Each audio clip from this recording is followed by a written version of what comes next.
Did you know much about their history at Channel Island before you started looking into this? Not really. It was something that was known in the family that, we had a connection with Channel Island, but it was pretty vague. It was something I guess everyone in the family knew about, but no one spoke about, which I found intriguing. So that was, I guess, where I started then to look at. And you also have to remember that things have changed since then. Since I started doing it in '96, we now have a lot more access to digital data and digital records that didn't exist. And so as I got involved in it, I started to use the Trove site. And out of curiosity, one day I typed in Gaydon, which is my mother's family name, and I couldn't believe the hits that came up for Madge Gaydon, White Leper, basically, was how all the stories were carried. And I guess there would have been probably 80 references at least to Madge Gaydon, the white girl that had been incarcerated onto Channel Island as a leper. She was always mentioned by name. Her father, who was also incarcerated roughly at the same time, was never mentioned by name. He was simply her father or the buffalo shooter or the hunter. And I've found very few references to him, but it did piqued my curiosity, and then I guess I've been trying to find out since then a little bit more about it, because there is an element of what it's done to the family. There's three elements to it, I guess. The three elements are how the family has managed it, what the community of Darwin response was at the time, and the third, I guess, which was equally as intriguing, why was it covered so broadly in Australia? So I've been trying to sort of reconcile those three perspectives in my mind, and that's the reason I guess I've just been gradually sort of looking into it over the years. It was covered so broadly, and it ended up, I guess, being a little bit of a blessing and a curse for Madge, in terms of she would have always had her face to that disease after it being published so broadly across Australia. Correct, and she was seen as, and this is where I get sort of, like a little bit frustrated at times on it, because there's no doubt about it. It's the biblical connection, unclean, dirty, whatever else it was associated with leprosy.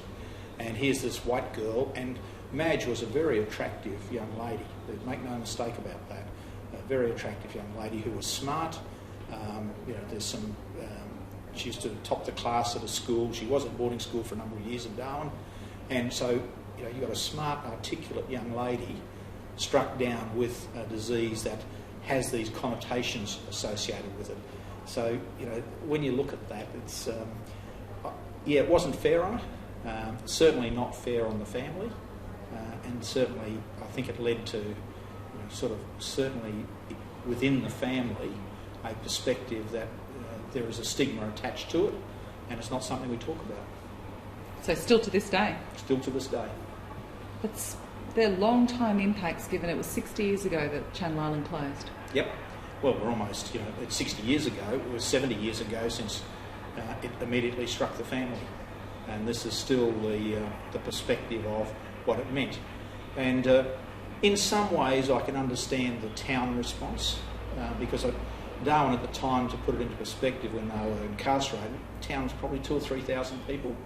Everyone knew everyone. Everyone knew that there was this leprosarium at Channel Island, and I guess everyone knew if I got leprosy, that's where I'm going to end up.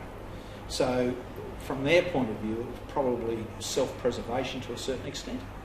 But if you're looking at it from a family perspective and look at it from my grandmother's perspective, here she is, a young mother, 7 children, the youngest of whom is 1 at this stage, and her husband, the breadwinner, has been taken away, and her eldest daughter.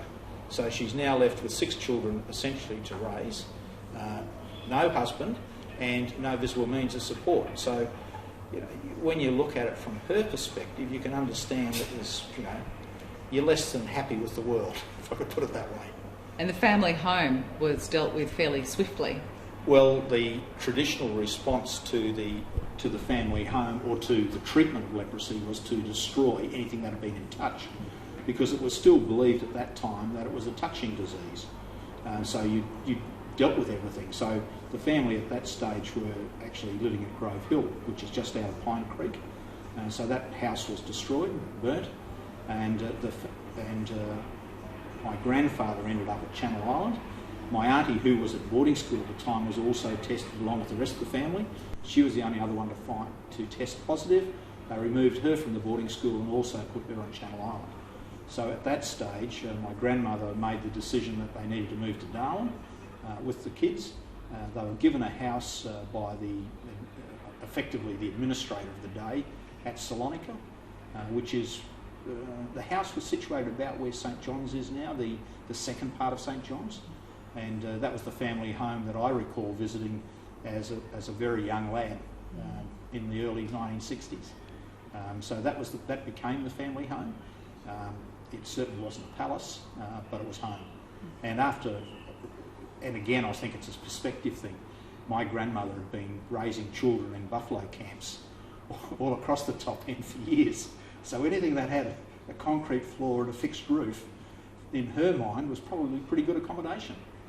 So, from her point of view, gratefully accepted, and it allowed her then to visit her husband and daughter on a regular basis. She used to try and go over weekly on the launch that went across to service them and visit them on a weekly basis. The other kids probably went over about every couple of months. They wouldn't go every week. That just wasn't doable, I guess. And remembering still at this stage that two of the children, one of them was about 2 by now, getting on towards 2, and the other was probably about 4. So towing a couple of young kids around becomes hard work. So comfortable living, but quite a chore given that she was ostracised by the community, much as there was a lot of public writing and public outpouring of emotion for Madge Gaydon and your whole family, really. There was also this, when it came down to a personal level, people still wanted to keep their distance. Correct, and one of the challenges for my grandmother, Ada, was to actually, how do you survive? And it was interesting that it was only when I started to research into the history side of it that I found that the town had established a trust fund for the family. And the trust fund got up to, the last figure that I saw was in the order of about £170. So that was then directed to the family to enable them. But that money would have lasted with an unsupported female with 5 or 6 children. Doesn't last long.